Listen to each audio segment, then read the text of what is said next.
Dr. Gary Slutkin has been saying that for years. He joins us with more on the topic. Doctor, thanks for joining us this morning. Good morning, Larry. Good morning, Laura. I recall from our conversation that there were cutbacks in this program and now they've come back. But what is their challenge now? Do we not have enough of these interrupters or what's going on out there? Well, I mean, the situation is a lot more complex because of COVID and because of all the police violence concerns.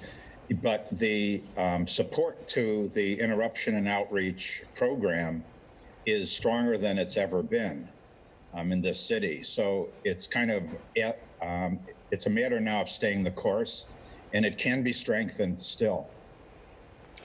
Dr. Slutkin, I was looking at some of the notes that you sent us earlier today, and I would say also, in talking about these outreach teams and violence interrupters needing to fill some neighborhood gaps and working two shifts. Talk to us about what that entails. Well, for many years, there's been gaps. In other words, there are some communities that do not have interrupters and outreach workers, and some that are only partially covered.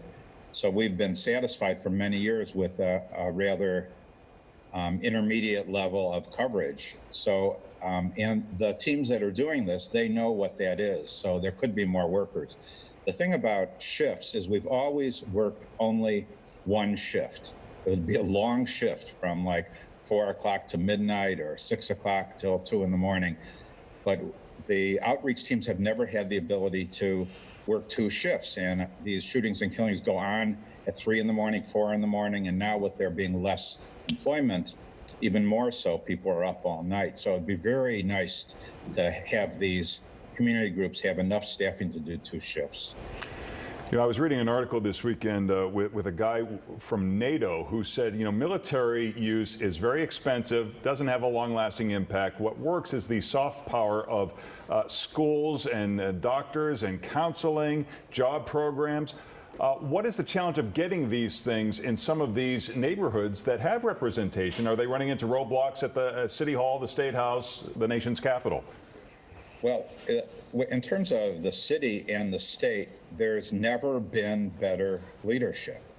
And it's really come at the nick of time because there's also never been larger challenges, in particular COVID, but also, you know, the whole situation that's come to a head with racism and concerns about policing and the lack of jobs as well. So just to separate two things, there's a tremendous amount of services that are needed and have always been needed: mental health, better schools, and so on. As fast as these things can be brought in, great. But the interruption and outreach program is very direct on stopping violence, and it needs extremely strong support, as much as can be at the moment. And I think it has more than ever. I just think they need to stay with it, stay the course, and look for the gaps and fill the gaps. And regarding COVID-19, do you feel that the guidelines that we have in place here in Illinois are too lenient? Well, I feel that everywhere. I feel that everyone is opening up more than is safe. I understand the economic pressures, the business pressures, but the virus is there. We have to imagine, which is the case, that it is in people's mouths, that many of the people, more than half who have it, they look fine, they're walking around fine, and we don't know who has it, you can't tell.